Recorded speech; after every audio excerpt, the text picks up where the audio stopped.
All right, let's open up with a word of prayer. Lord, thank you for tonight. Thank you for your faithfulness to us. Lord, even when we are not faithful, Father, I just ask that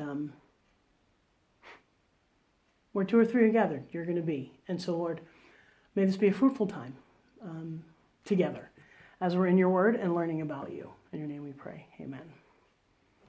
All right. If I were to tell you there was a place that was absolutely beautiful, and that there, at this beautiful place, was a pool that could not only refresh you, but heal you of absolutely anything and everything that was potentially wrong with you, whether physical, no matter what, whether it was like a disease or just like a momentary runny nose, cold allergy situation. Would you want to go? Mm-hmm. Would you want to be there? Yes, I will. Okay, so do you picture something like this? Yeah. Yeah? With the little cabanas and maybe a dude with the really great fruity drinks and the umbrellas? Relaxing, peaceful. Right? Yeah. Is that what you picture? Well, that's not what I'm talking about exactly. What I'd want to talk about today is found in John chapter 5, and it's the Pool of Bethesda. And at the Pool of Bethesda, you think of a pool, and you think of this amazing, refreshing place. And so I wanted to find the Pool of Bethesda is in Jerusalem. They found archaeologists have found it, and it's on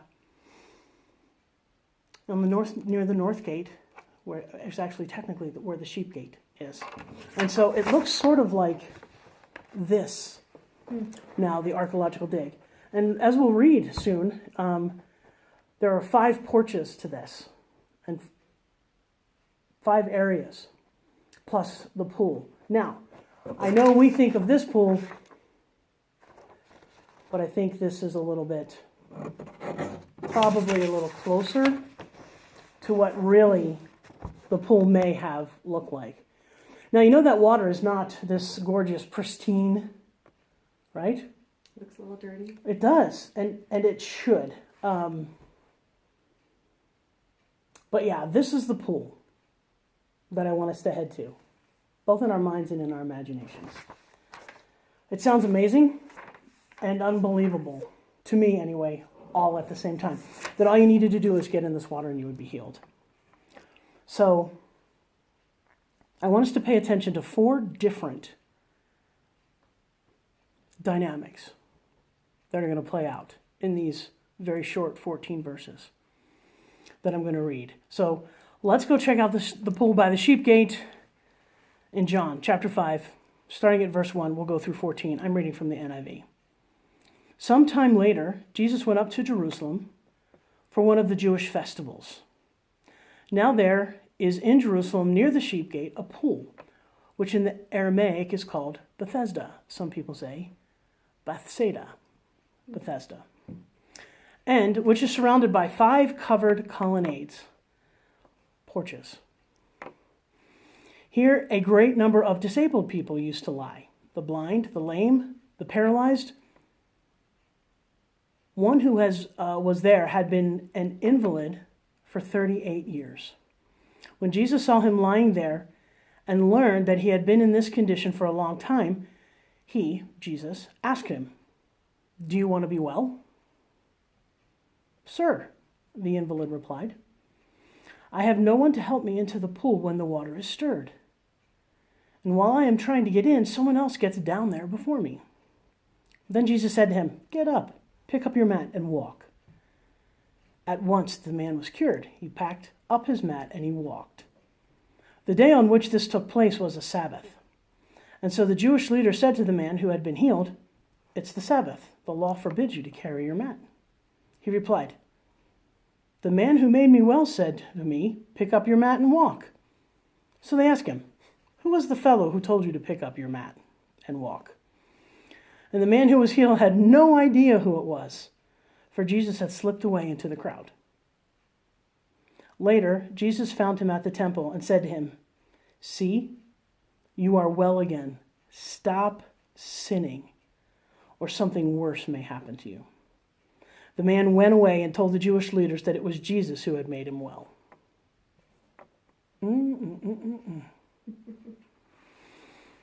Now it's interesting. So it's not uncommon back in the day of this telling that there would be beautiful pools, fountains, gorgeous gardens, and not just in Jerusalem, but any kingdom in the ancient Near East would have had these types of pools and gathering places and gardens. So this is not a Jerusalem specific or even a Jewish specific, but you could find these anywhere in the ancient Northeast. So the fact that there was a pool that could heal. Now, the New American Standard Version doesn't go into it, but in the NIV it doesn't go into it, but in the New American Standard, it talks about how once a year an angel would descend and stir the waters. And then the first one in is the one who gets the healing after the waters have been stirred. And some scholars will argue, or there's a debate, whether this happened one time a year, meaning during Rosh Hashanah, or during Yom Kippur, during the High Holy Days. There was a festival, there was something that brought Jesus to Jerusalem. And so some scholars say that that's because there was a specific reason to be in Jerusalem. And so some argue that it was Yom Kippur, some will say it was Rosh Hashanah, others say, meh, it's just Jesus had to go back for something that was going on in Jerusalem. So whether there was a known time, like they knew that on Rosh Hashanah the angel would descend, and so everybody gathered at the pool. But when you read this, you get the sense that folks may have been there and stay there. So even scholars aren't completely sure how this picture should pan out. But here in verse 2, it talks about the fact that there were a great number of disabled people around the pool. So I'm imagining this pool, right? And can you imagine a great number of disabled people around that? What are the chances? Slim to none, That right? you'll be the first one in. Well, not only that you'd be the first one in, but if you got a pool like that, people aren't going to come and hang out at a pool where there is a bunch of, because let's think about it. Let's, again, try to put ourselves back there. What are the sounds? You're at the sheep gate, so there's going to be the sounds of people coming and going, right? So there's going to be it's going to be a high traffic. Some scholars see the pool of Bethesda as a place for ritual cleansing. So this is not a private pool or a hot spring that some people go to here in the Colorado region, right? But this was very much a public place.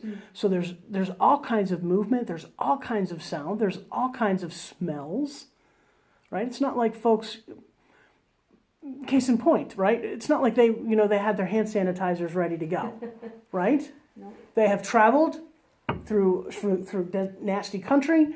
They're dry. Bathing was not like we do in America. So I'm sure at this pool there were incredible sights, sounds, and smells. Some of them probably, if not most, off-putting. Right? Yeah. Yeah, so this is not necessarily probably a pool that I think I could dive into and come out better. Right? Yeah. It's kind of interesting. So, yeah. So the man he's paralyzed. In the New American Standard, it says that his legs were withered, and the Greek there is paralyzed. So, and he had been there for 38 years. Now, whether he lived there for 38 years or whether he had friends drop him off as the time drew near, I don't know. It doesn't tell us. But for 38 years, he's been in this condition, and every time he's at the pool, he tries to get in, but somebody beats him to it. Okay, that's fair. Since you can't walk, Yeah. I imagine that's pretty legit. But so then, I'm curious if Jesus can recognize the fact that he's lying there and that he's been in this condition for a long time. He asks him the oddest question. Do you want to get well? Do you want to walk? Is not what he asked him. Oh. He said, do you want to get well? Do you want to get well? And then the man replied, Sir, of course I want to get well, but I have no one to help me into the pool. And so this is just an aside, but I want to know, as one of these four characters, who were these man's friends? Right? I mean, They got him there, probably. right, they got him there, knowing full well he wouldn't be able to get into the pool. Why? Because they've had 37 other times that it didn't happen. Fascinating. So is this his family? Are these friends? I don't know. But man, I started to think and I'm like, this man needs to get new friends. Right? Because that just seems cruel. Here, man, let me get you right to the edge of wellness. Gotta go. Talk to you later. Right? That doesn't feel nice. That doesn't feel right. So that's one of the four dynamics. His friends. Like, do you remember back in the Gospels where the men took off the roof and they lowered their debt through the roof? Now that's some level of commitment to this individual's healing. As opposed to, we'll drive. It's like an Uber ride, man. The Uber got him to the place. Anyway, made me think about friends and friendships. And wow, like, that seems a bit... Yeah. Incomplete. Incomplete is a good word. Second is the lame man's reply. Yes, but I have no one help me into the pool. And that seems legit. Like, that doesn't seem like an excuse. Yes, I want this, but truly it is out of my reach. And then Jesus says to him, get up. Like, get up. I've been laying here for 38 years. Get up. Get up? If I could do that, do you think I wouldn't have done that 38 years ago? Right? So I find it fascinating. The instruction is just very simple. Get up. Pick up your mat and walk. How does that just happen? For 38 years, he's been sitting by the pool and he can't get in. He's got to watch somebody else get their healing. And Jesus said, get up. So like, it makes me wonder, did he feel something in his body? What would make him want to even try? Right. Well, what would make him want to even try? Like, what happened? You know, how did those neurons all of a sudden start working in the brain? It's like, all right, legs, let's move.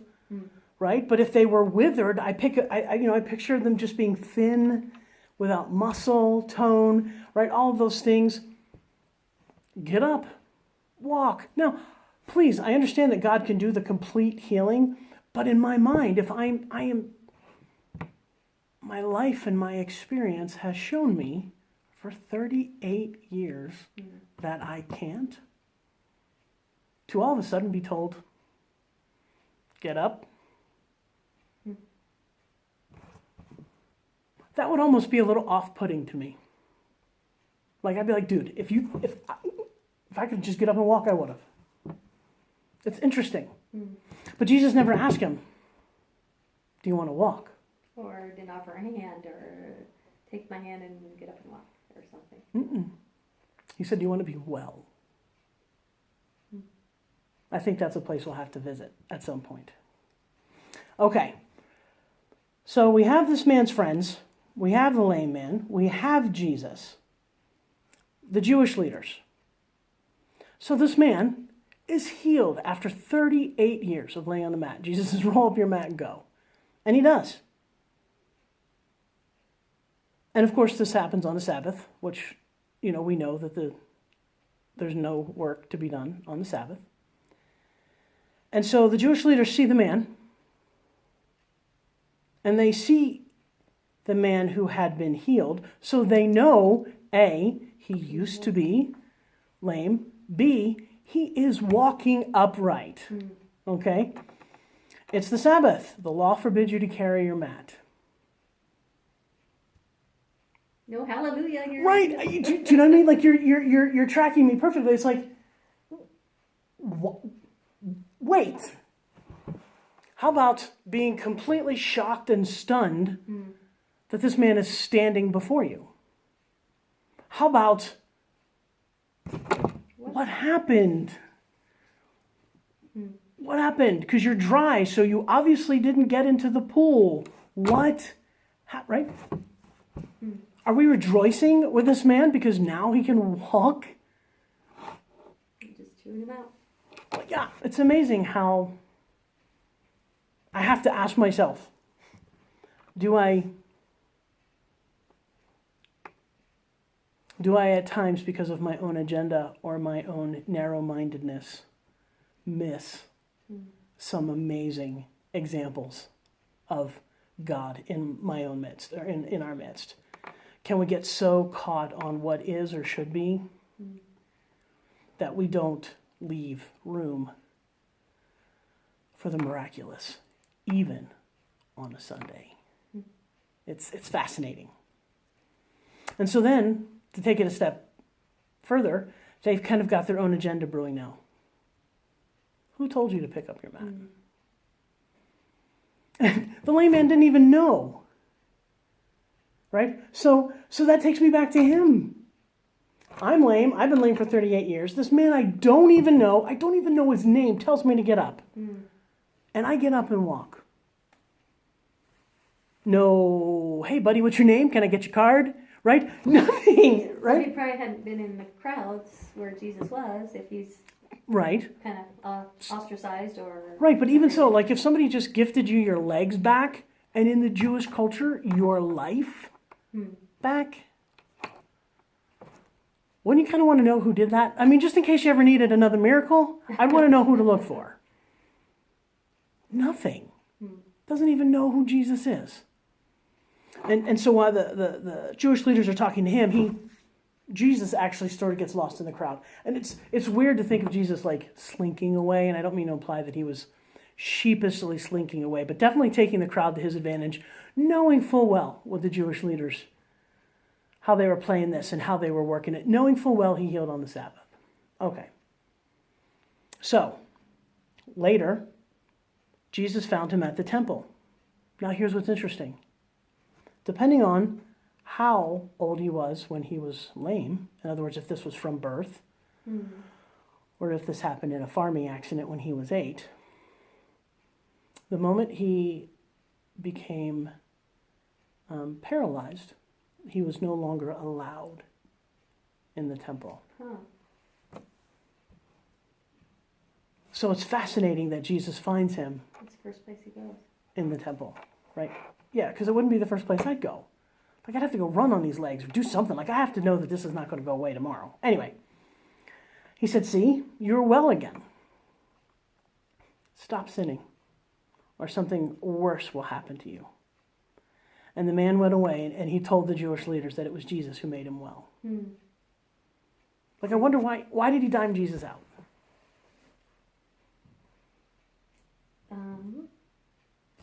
He found out. Maybe he didn't know he was going to get him in trouble. He just wanted to report back. I don't know.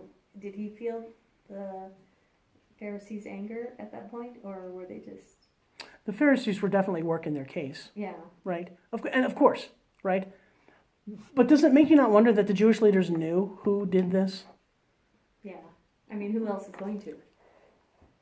Right. So it's either Jesus, this Nazarene who's been wreaking havoc, or, what is some sorcery? Right? But obviously they're not too concerned about the sorcery because this man is in the temple. He's starting to reclaim his life. That's a good way to put it. Right? He's starting to reclaim his... And then he finally figures out, oh, it was Jesus who healed me. It was Jesus who made me well. So it's interesting. So when I think about my responses to any given situation at any given time, which one of these four am I? For example, Jesus sees me and he says, Robin,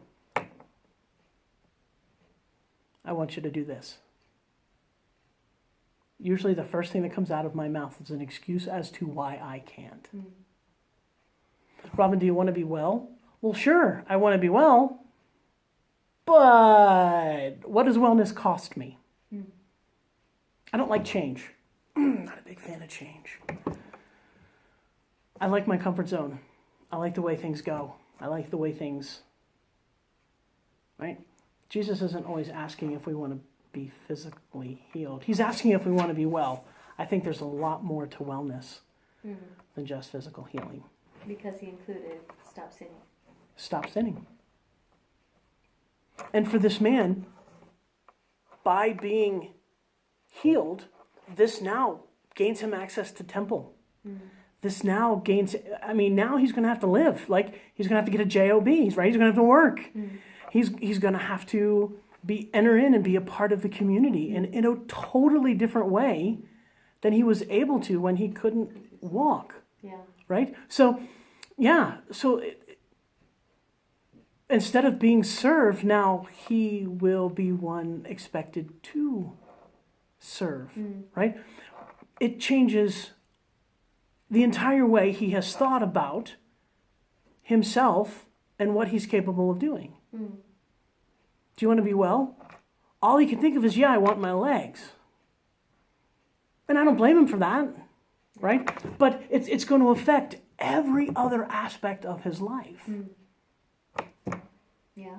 You know, how many times have you ever heard someone say, just accept Jesus, it's a free gift.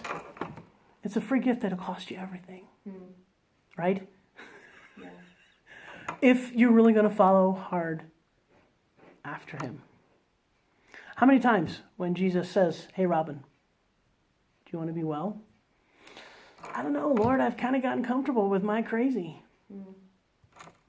Maybe other people don't think that way. But we kind of get comfortable, even if it's not what we want. It's what we know. That's what we know.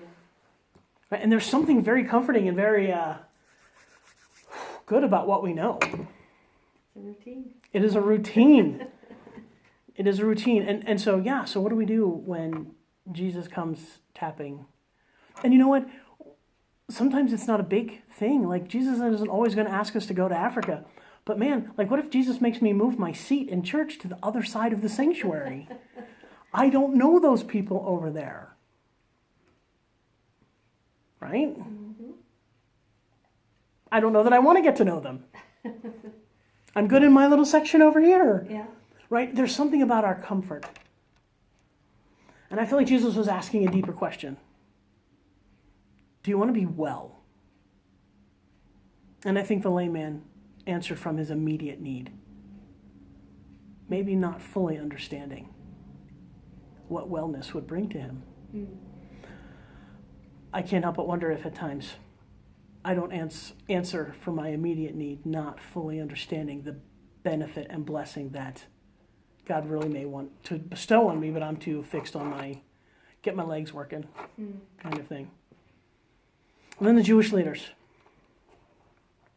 How many times have I thrown cold water on a really good idea? Or, do you know what I mean? Or something that might have a profound impact in the community because, as a church leader, because, we've never really done it that way before. Right? I may not have an evil agenda, but it sort of pushes up against a church cultural norm. I will never forget the first time I wore pants to church as a junior high girl. My dad went first. He literally grabbed me by my ear. I could have driven myself home. He would have made me to change my clothes. Back in 1975. 5, right? That was just not acceptable. Yeah. That was not a church norm. Wow. What damage have we potentially done because we are worried about what is a church norm? And I'm not saying church should be a free-for-all. But man, Back to that comfort zone. of course that's why we're comfortable dug on it. Yeah. Nowhere in Scripture has God called me to comfort. Rest, abiding, trust, faith, obedience. Not so much to comfort. And not so much to comfort when he's asking for change in me or in any of us. So he catches up with this man and he says, stop sinning. He's warning him, stop sinning, or even greater harm could come, something even more than this. Now, I don't necessarily want to chase the bunny that says, is it sin that caused the sickness, or is it, right? I'm not really wanting to necessarily emphasize that point now, but Jesus himself warns you that you're continuing to sin. So what did he do with his legs now? He's in the temple, but what is he doing? Like, what is he doing that is sin? Well, and I wondered too, 38 years as a cripple, not that you couldn't sin in your mind, but I mean, there's a whole lot of sins that are out of his realm just because of his physical. Right, because of his limitation. Now he's not limited. So what's the man doing? So he's got this amazing new freedom. He's got this intense gift of his life back. What's he doing with it?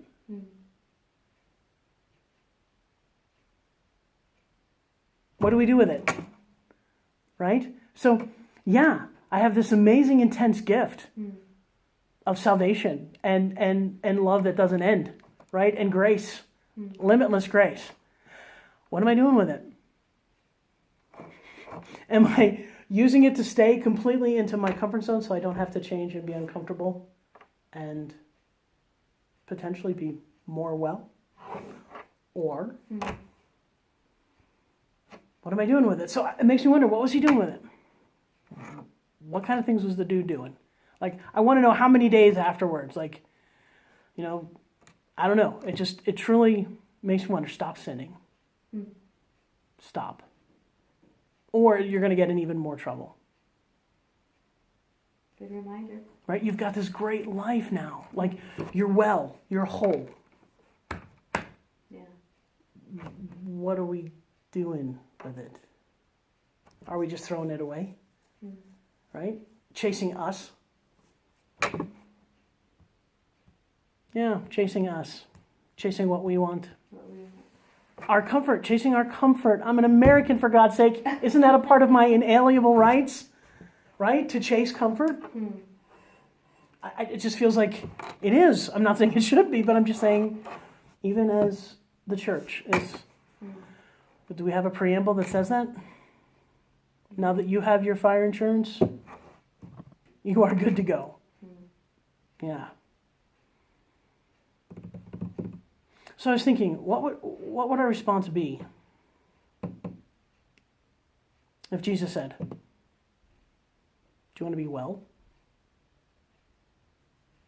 I think I'd say yes. Right. Would you say it without hesitation or reservation? I think so. I mean, if we're talking whole, full, spiritual, physical, mental, Emotional. Yep. emotional wellness, yeah. Without hesitation. You would say, yes, I want to be well. Yeah. What happens if that changed every dynamic in your life? We don't think about that. But I'm asking. That'd be, I think you'd have to deal with it in that whole process of your wellness, of your healing, of your growing. Right, because just because I'm healed and well doesn't mean that everybody else around me Is automatically there. Right. And so, man, if I'm healed, how does that affect my mom? And how does that affect my roommate? And how does that affect your husband? Or how does that affect me in the office? Or in the grocery store? Or anywhere else that I would be. Right? Yeah. What is the cost of wellness? Hmm. Jesus paid it all, right? All to him I owe. And hopefully we'd be, as this man did, crediting him, you know. At some point, that's true, he did. He did say it was Jesus when he went back and to he the, did find out. whether he knew he was being a pawn in the Jewish leaders' agenda or not, we'll never know. But yeah, I think this idea of wellness and what does it mean to be well, and being willing to ask that or answer that question, I think is really kind of both daunting but necessary. Because as a whole, we don't like change. True. Right? I like my routine. I like my side of the church. Me too. Right?